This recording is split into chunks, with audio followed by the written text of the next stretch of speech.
Bonjour à tous, ravi de vous retrouver pour ce Morning Echo du jeudi 26 septembre 2019. Alors la double photo du jour, c'est l'alerte donnée par le GIEC, le groupement des spécialistes du climat hier à Monaco, démontrant que si on ne fait rien, le niveau des océans va monter de 1 mètre d'ici à 100 ans et cela va provoquer de nombreuses catastrophes écologiques.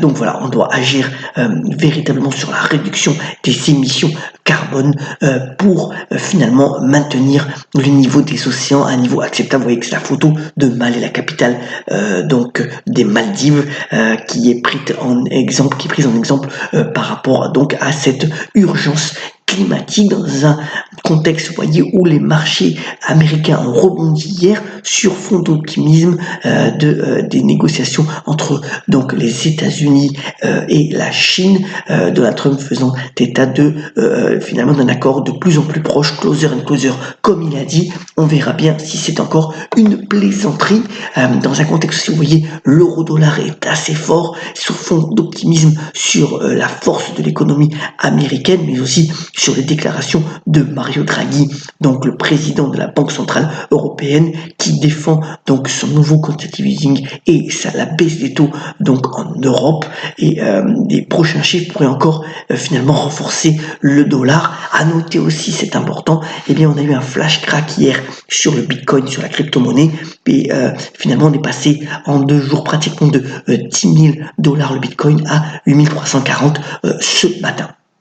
Autre point aussi relayé par le Bloomberg, démontrant finalement que si Donald Trump a voulu au cours de sa première campagne dire qu'il allait relancer fortement le secteur manufacturier aux États-Unis, ce graphique démontre que ce n'est pas le cas. C'est toujours bien entendu les services qui jouent la majorité de la croissance et de l'activité économique outre-Atlantique, mais aussi dans les principaux pays développés.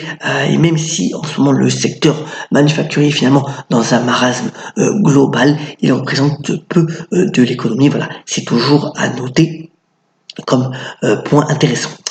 Aussi une belle étude ce matin relayée par le quotidien des Échos sur le tourisme chinois. Alors, il faut savoir que seulement 10% des Chinois possèdent un passeport. On estime que d'ici à 2030, 400 millions de Chinois voyageront hors de leurs frontières. Et là où c'est intéressant, c'est qu'ils privilégient essentiellement l'Asie, même s'ils consomment énormément. Ce sont des gros consommateurs, en particulier de produits de luxe, mais ils boudent les États-Unis et ils représentent toutefois la moitié de la croissance du secteur touristique à travers le monde, et ce chiffre devrait encore augmenter dans les années à venir. Voilà pour donc le tourisme chinois.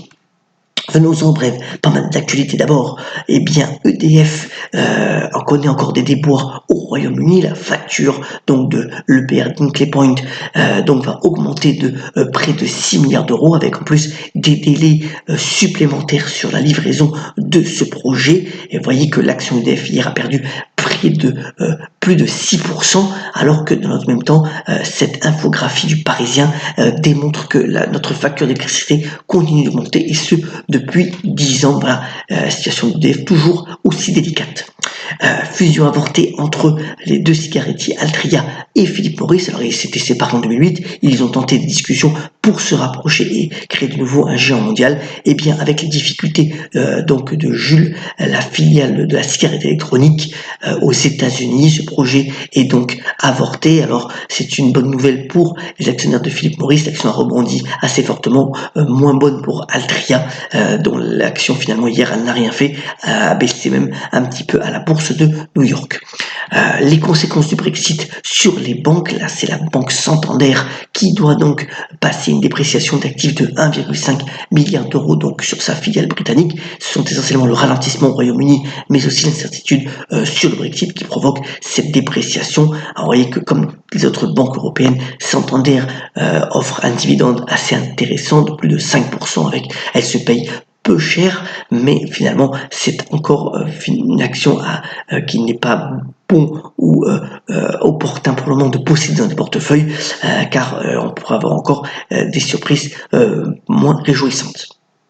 Encore 1 milliard, on parle de milliards aujourd'hui, c'est cette fois-ci le géant des communications Ericsson qui passe 1 milliard de dollars pour pouvoir régler ses problèmes, ses litiges judiciaires aux États-Unis. Alors, c'est un gros montant, mais ça va lui permettre finalement d'avoir plus de clarté dans sa stratégie américaine. Et même si le montant est significatif, qui pourrait peser donc bien entendu sur la rentabilité à court terme sur le géant suédois, eh bien c'est quand même une nouvelle pour plus de clarté dans sa stratégie dans les mois à venir.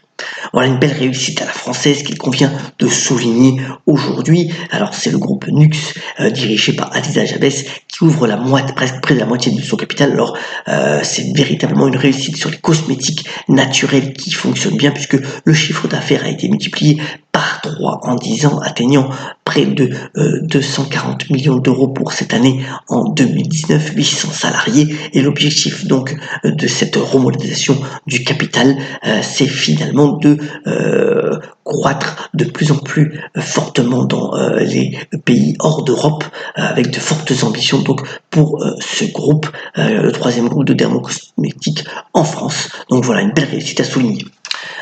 Vous savez que hier, on en avait relayé dans le Morning Echo, eh bien, l'action Nike a passé ses plus hauts historiques. Eh bien, voilà un bon livre si vous voulez vous donner la pêche et voir comment on peut réussir en étant très, on va dire, optimiste, mais aussi très ténu sur les objectifs de réussite. Eh bien, c'est l'art de la victoire, ou alors Show Dog.